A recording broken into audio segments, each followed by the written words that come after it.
What's up, guys? Welcome back to my YouTube channel. I want to thank everybody who has subscribed thus far. And if you haven't subscribed yet, go ahead and tap on that subscribe button. Okay, so in this bowl right here, I got 10 drumsticks and 1 pound of beef round cubes.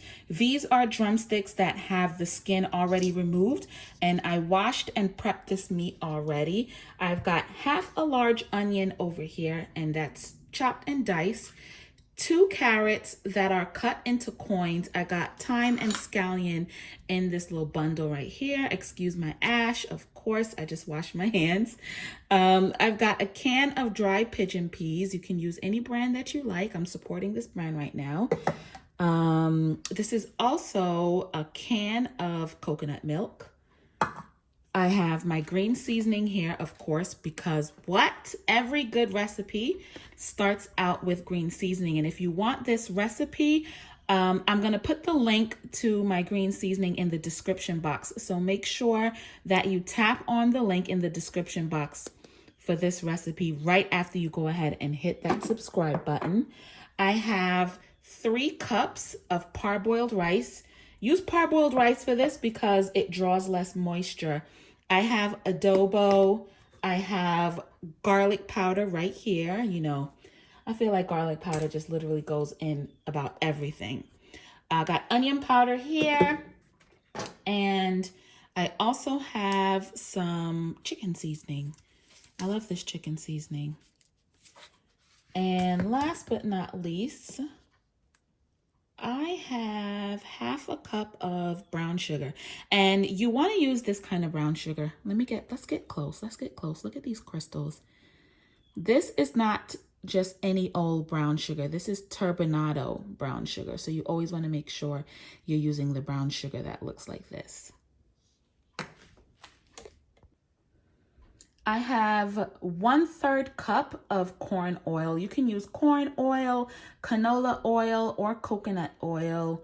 Won't really make a difference. And that's really it. So let's start to season our meat. Let's put this over here. So I have a spoonful of green seasoning. I'm just going to go in with this. I need 2.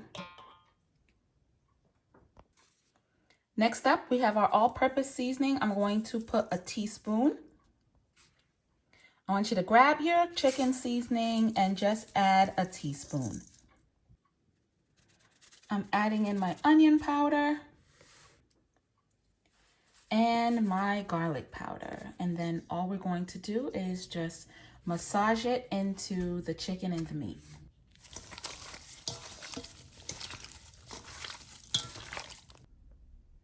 And now I'm just adding our onion.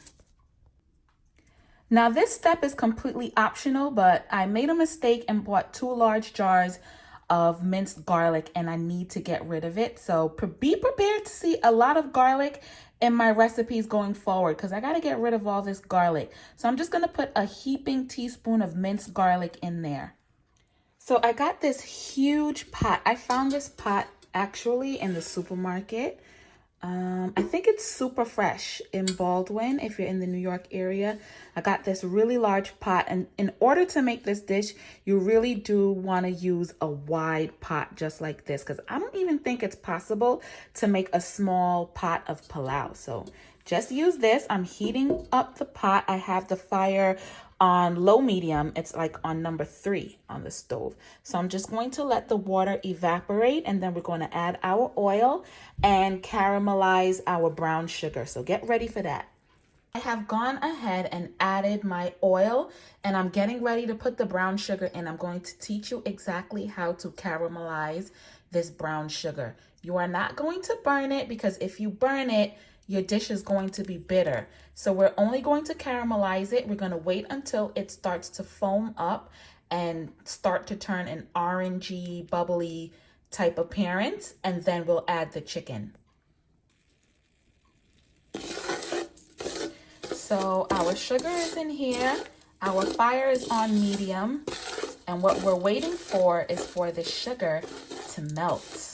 It's gonna melt, it's gonna form a nice orange color, and it's gonna start to bubble up and turn into foam. And that's when we'll add our chicken and our meat. So our sugar has begun to bubble. As you can see, it's starting to foam. I'm going to wait a little bit longer until most of it is foaming before we add the chicken. Now, I'm telling you, do not let this burn. If it burns, your dish is going to be bitter. So I'm going to give it a little stir. And watch as it continues to foam. It's going to turn real orangey and foamy. And that's when we will add our chicken and our beef.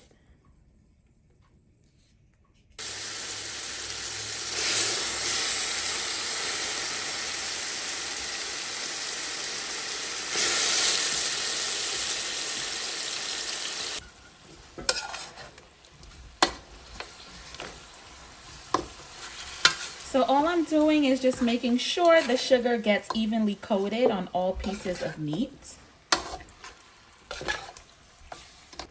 So now all I'm going to do is just cover it and cook. So seeing your chicken bubble up like this is absolutely normal. It's going to release a lot of water, and we're going to wait until this water evaporates. So this is normal. This is what you want to see. And I'm just going to cover it until the water evaporates. So I'm just showing you how things are progressing. It's starting to get a lot more syrupy. This is what you want.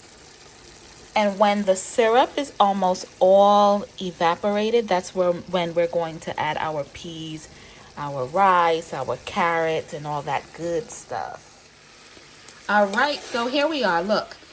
You see how all of the liquid has pretty much evaporated, and I'm team dry Pelau, so I made sure most of the liquid was gone. So now we can see most of the bottom of the pot. It is time for us to add our pigeon peas.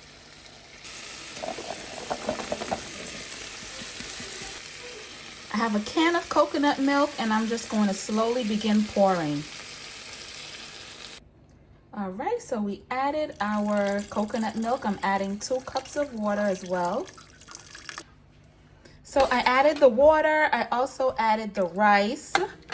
We have this here. And next, I'm just going to put the carrot as well as a pepper and the thyme and scallion.